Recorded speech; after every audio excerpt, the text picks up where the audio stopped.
Jojo, I've got to say, this is a kid who 5 years ago was given 5 months to live with brain cancer. The idea that you could have a moment that heartwarming, which should be just a moment of levity, of unity for all Americans to go, you know what, that's great. Look at that kid. The idea that that would be turned into a political protest by so many Democrats in the room who not only refused to stand up, but actually refused to applaud at all. I thought that was utterly reprehensible. Do you? My heart goes out to DJ. My daughter is 12, almost 12. My son is 15. I also have lost friends to cancer. I would have probably stood up and clapped because it was a very emotional moment.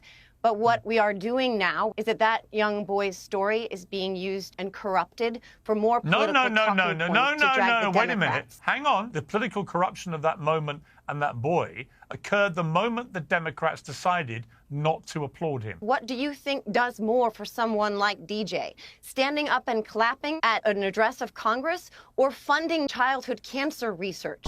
Which one of those two things do you think will benefit that young man and other young boys like him? How much awareness do you think that moment has given to brain cancer in America? How much funding do you think is... Is it enough to get DOGE to restore the NIH funding for pediatric cancer research? Is it enough? Because right now, that is what's happening. So you tell me, Piers, how much attention is enough attention to get him to start funding that research again? Let me ask you, Brian, just from a human point of view, the optics of what the Democrats did in relation to that young man, DJ, just politically, ludicrously self-harming. Everyone woke up today and went, what the hell? You can't even applaud a young boy? Here's my problem with this argument. Where were you guys when Marjorie Taylor Greene and Lauren Boebert were screaming at Joe Biden during the State of the Union when he was trying to honor the soldiers who passed away in Afghanistan? People like Michael and others on the far right were not. Where were you when Marjorie Taylor Greene was decked out in her ridiculous MAGA gear looking like an imbecile? The problem I have with this, and I agree with JoJo here, the problem I have is it seems to me that people are using death and they're using people for political gain. For example, there were illegal immigrants that committed terrible crimes under the Trump administration as well. Why weren't those victims invited there yesterday? I feel like MAGA Republicans and Donald Trump, for example, uses a police officer's death, which is horrible. We all agree, a terrible thing. But there were plenty of police officers that passed away or were murdered under the Trump administration as well. Why didn't Trump go to those wakes? I hope he never has to defend the United States Capitol against Donald Trump's supporters. And if he does, I hope he isn't one of the 6 who loses his life to suicide. Brian, would you condemn what Nicole Wallace said? It's a ridiculous question. You have a bunch of Capitol police officers that were beaten with their own batons, people that were convicted of seditious conspiracy. I find it interesting that MAGA Republicans find it convenient to only back the blue when it helps them with their narrative. Now, I wouldn't have said that statement either. But at the same point, I think I understand what I don't think she said it very well. The point that she was trying to make is you have these Capitol police officers. Some of them have lost their lives, beaten with their own batons. Some of them have traumatic brain injury. Yet why didn't Donald Trump invite any of those people? I'm just wondering. So you can't have it both ways here. While I don't like the comment that was made, I also don't like the fact that MAGA Republicans back the blue only when it's convenient for them. I appreciate it. Just really quickly, 30 seconds. Going back to what Michael was saying about the clapping. I just wanted to comment on that real quickly. There were a lot of people clapping when Donald Trump said that the war was going to be over in 24 hours. A lot of Republicans like you were clapping when Donald Trump said he was going to hire a special prosecutor to go after Hillary Clinton and he was going to build a wall and Mexico was going to pay for it. Who cares if people clap? I don't care if Elizabeth Warren is standing up and clapping. You know what I care about is results. And right now, gas prices are up. Inflation is up. The war in Ukraine is still going on. What's going on in the Middle East is a disaster right now. So you can stand up and you can clap, Michael, until the cows come home. But that won't change the fact that Donald Trump is failing this country. Brian, the point I would make is that it's not actually about political stuff. It's just there should be in every State of the Union speech by any president, left or right, there should be moments of humanity when actually everybody puts the politics to one side and simply says, you know what, a young man with brain cancer gets made a member of the Secret Service and it's the most moving of moments.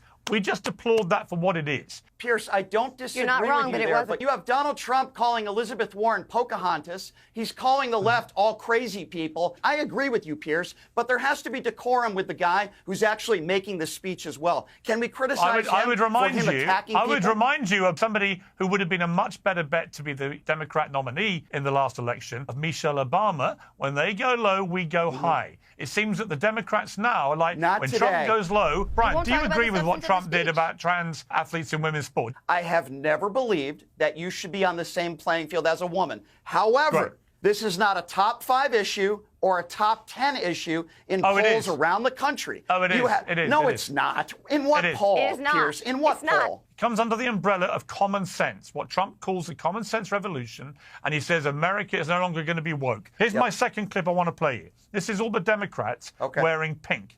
Democrat women. Take a look at this. The utter, brazen, laughable double standard to protest at Trump policies negatively impacting women when they all think it's fine for trans athletes to destroy the integrity of women's sport. You talk about protecting women and the gall of them to be wearing these outfits, when in half the states in this country, a woman cannot get an abortion and in some instances has to drive to another state. Geography should have no bearing over a woman's body. So if the Republicans on this panel care about women and care about women's safety, then let's talk about the fact that in some of these states, if a woman is or the victim of incest, she has to be forced to have that baby. What I want is consistency, Piers. I answered your question. I played 2 sports in college. Yes, I agree. If you're born a man, transition to a woman, I don't believe you should be competing with women. However, don't tell women what to do with their bodies. Don't tell women that it's okay, you should just drive to another state. One person that President Trump should pardon from federal charges forthwith. It would be incredibly controversial, but I think that it's absolutely necessary. That person is Derek Chauvin. What's your response to that, Brian? Absolutely and utterly absurd. First of all, we know that Derek Chauvin is a murderer. He's a convicted murderer. And Michael likes to talk about autopsies. Let's talk about autopsies. There were 2 autopsies in that case. Both found that he didn't die of natural causes or drugs. He died because of Derek Chauvin's knee on his neck for 8 minutes when he was on his stomach and his hands were behind his back in handcuffs. Ben Shapiro is a moron. Derek Chauvin is a murderer. And he, in my opinion, Chauvin should let the rest of his life be behind bars. For Ben Shapiro, who is one of the biggest right head talking points for you, to say that Derek Chauvin deserves a pardon is absolutely and utterly absurd. And I wonder, if George Floyd was white and Derek Chauvin was black and the exact same thing happened, I wonder if Ben Shapiro would be saying the same thing about Derek Chauvin. Obviously, the answer is no. And I don't think there's any evidence that Derek Chauvin violated George Floyd's civil rights. I mean, to the point that Brian just made, he brought up the medical examiner's report, the autopsies. Yeah, Brian, it's Piers, look, can I yeah, Brian, go on. I was just going to say, why is it that so many MAGA Republicans like Jack seem to struggle with what freedom of speech actually is? If I want to go on a public sidewalk, which I never would, and say I hate white people or I hate black people, I would never do that. But the government can't get involved there. But private businesses, as Brandon said, I agree with him, private businesses have the right to do what they want for the most part. And if they want to take Kanye West off a platform, they have the right to do that. And your response to it is, well, I'll go right back at them. No, that's not the way it should be, and that's not the way it works. Businesses and private businesses have the right to take people off their platforms, just like if you wore a swastika shirt into a restaurant, the owner would have the right to say, I don't want to provide service to you. Why is it people like Jack always struggle with what censorship and freedom of speech is? They're very, very different, and private businesses have the right to do that, Jack. I love that it's the liberal who's speaking up on behalf of big business. I'm Won't not a someone liberal. please think of the billionaires? I'm not a Won't someone liberal. please think of the corporations? Who's going to help the corporations? These MAGA Republicans just won't consider their interest. Jack, look, what I'm talking can I about just correct here Jack? is the idea of a Bill of Rights online. An online or digital Bill of Rights, which is something that I've championed for absolute years regarding viewpoint discrimination, because I believe that the internet has become the new public square. And because it's become the new public square, yes, I obviously agree and acknowledge that it is not illegal for, and nor have I said that it's illegal for Spotify or anyone to censor. What I'm arguing didn't say is you said that, Jack. there should be a digital Bill of Rights. Okay, so Jack, let me just correct you. First of all, just because somebody disagrees with you doesn't mean they're a liberal. I'm a registered independent who did not vote for Barack Obama, and I did not vote for Hillary Clinton. So you guys, every time somebody disagrees with you, you want to lay. I'm anti-Trump. I'm anti-Trump, but I did not vote for Hillary, and I'm a registered independent. Piers, this is my issue with people like Jack. When they disagree with him, he automatically goes to, oh, you're a liberal. By the way, Jack is the guy that blocked me on Twitter for doing the same stuff that I'm doing on this show. I didn't swear at him. I didn't threaten him. He's the guy who wants to talk about censorship, but yet he blocks people on Twitter who disagree with him. Jack, I'm a registered independent. I disagree with you. Your go-to point is always to attack people for being far lefties or liberals. Freedom of speech is very different than a private business taking somebody off their platform, whether you like it or not. That opinion freedom of speech is not, you're conflating things now. Freedom of speech is different than just the First Amendment. No, I'm not. The First Amendment is constitutional law in the Bill of Rights. Freedom of speech is an ideal of the Enlightenment. So if we're going to take that ideal and enshrine it in law, as the founders intended to in the First Amendment, then the question is, how should that be applied throughout society? And do we have a new type of society now where freedom of speech extends beyond just Jack, Congress? Jack, you can't do things that incite violence. You can't yell fire in a crowded theater. That was actually overturned. You can't say things that can...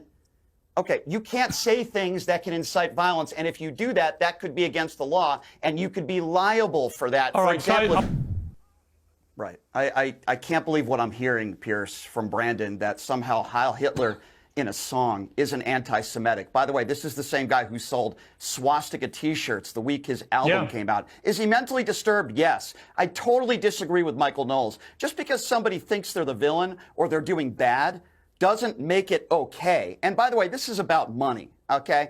He gets in the news and he says ridiculous things, anti-Semitic or otherwise, to try to sell albums and be in the news. Yes, is he mentally ill? Sure, but here's what makes him even more dangerous. He has one of the biggest platforms on the planet. Millions of followers. When he says anti-Semitic things, and that's exactly what they are, it's dangerous because everyday people that are cult followers that follow him will start to buy into it. I had a conversation with a friend of mine who happens to be African-American a few weeks ago. He has become anti-Semitic because he's a huge Kanye West fan. Now, I'm talking with him. I'm trying to work with him. But because some people in society are huge Kanye West fans, they listen to his music, but they also buy his swastika T-shirts. That can also incite violence. This is absolutely anti-Semitic, Brandon, and you can't deny that. You know what? I'll go back to Brandon quickly for a response. But honestly, I don't know if he quacks like an anti-Semite, he walks like an anti-Semite, and he spends all day, every day, spewing hateful abuse like an anti-Semite. He probably is an anti-Semite.